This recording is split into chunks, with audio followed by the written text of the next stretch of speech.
Hey, how's it going out there, people? Of course, I am DJ Kaz, and I'm about to give you my WWE NXT review, Joe versus Owens. And now, this was an okay episode of NXT. I thought it was pretty decent for what it was. I mean, it had some okay matches. Okay, and we kicked off NXT with a six-person tag team match. It was Enzo Amore and Big Cass and Carmella versus Blake Murphy and Alexa Bliss. Now, I thought this match was definitely interesting because it's. I think this is probably that was probably the first ever six-person tag that they had on NXT, and I think it worked. And the match got time, so yeah, that to me was great enough. And of course, you had the guys face the guys and the girls versus the girls. This feud between those two teams, I gotta admit, I wasn't much of a big fan. I wasn't a big fan of it at first because honestly, Alexa Bliss, I like I said before, I don't think that she is living up to the potential as Bailey, Becky Lynch, Sasha Banks, and Charlotte. I just feel like Alexa Bliss, like she is good in the ring, but I just want her to like reach that potential that the other divas, I mean, women, the NXT women have had in NXT, much like Dana Brooke, which I'll get to soon. So yeah, I don't like the fact that she's joined up with Blake and Murphy because I think that'll hold her back from what she really could be as a singles women's wrestler in NXT, but for some reason they want to do it. And Blake and Murphy, like, I don't know what it is when it comes to Blake and Murphy. I just do not like them as the NXT Tag Team Champions. To me, they have no charisma. They are not entertaining. They're okay in the ring. I'll give them that, but it's just they remind me so much of Zack Ryder and Kurt Hawkins when they were champions, but they're just they're just not interesting to me, and they just like so much character. It's like Byron Saxton mentioned this. It's like they just like come out and they cry for attention. That's honestly the feeling that I get every time they come out.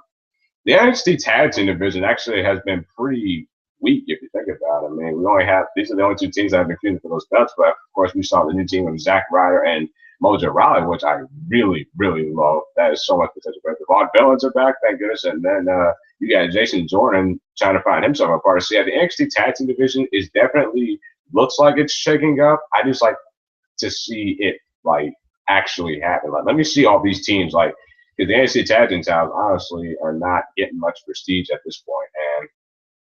And Enzo Amore and Big Cass, I thought they should have won at Unstoppable just so we can get the belts off Blake and Murphy so we can move on to bigger and better things. But I guess they have later plans online. Now, Zack Ryder and Mojo Rawley, now I would love that. Now they could spice the tag team division up. Yeah. Okay. Anyway, moving on from that, we then had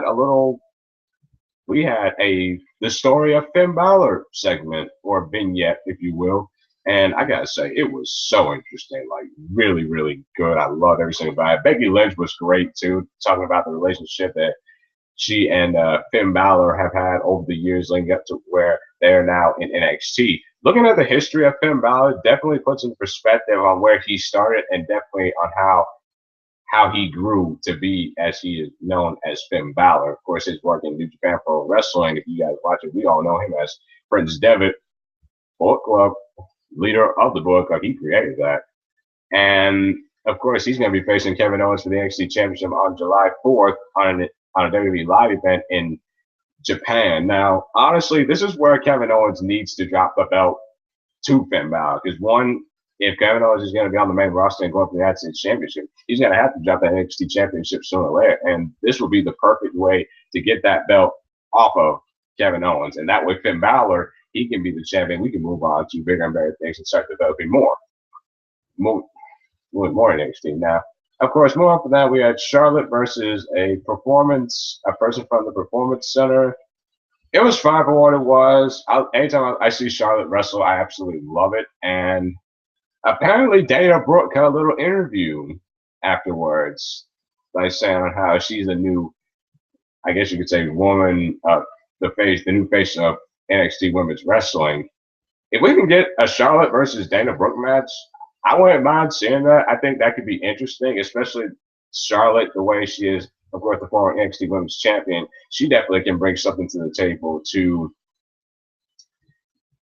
Dana Brooke and that feud. So, yeah, that's a feud I wouldn't mind seeing Just hope they execute it right. I still don't know what to make of Dana Brooke though. I'm gonna give her a pass because she's still green on me. She's still green. Like she just needs to develop more and decide if she wants to be a bodybuilder or an NXT wrestler. I need to know like which one does she want to do. Okay, moving on from that, we then move on to the main event was Samoa Joe versus Kevin Owens. The match was good. I don't know if it was just me from like the way I am right now, but the match itself, yeah, it was definitely good. Like, don't get me wrong, I was like jumping. I was like, yes, we got Joe versus Owens, and Samoa Joe going out there to stare down Owens was great. I love everything that. I knew it was going to get great. I just wish I know they wanted to give us a huge main event for NXT, but I also think this is a match that should have went. It could have gotten more time if this was. And now this was on an NXT special. We all know this match would have gotten more time than it is our regular NXT show, and that's why they, as we saw, resulted in a double count out, which to me kind of going down was kind of worried on how they were gonna like do because you don't want Joe losing because he just showed up in NXT and you want him to have some momentum. You don't want Owens to lose another match just after he just lost his first ever match in WWE to John Cena this past Sunday Money in the Bank. So yeah, I'm actually okay with the double count out because we got enough, so to say. We got enough from Joe and Owens after the match that'll leave us like wanting more to see this match. Like I want to see this match again at an NXT special so that we can actually have a really, really good match. So yeah, definitely. And my overall thoughts on NXT, I give it a thumbs up. I mean, it was a solid regular NXT episode. Just good stuff. Had a little brawl at the end, so I was fine with it. As far as my concern is, I'm DJ Cass. That was my NXT review. See you around.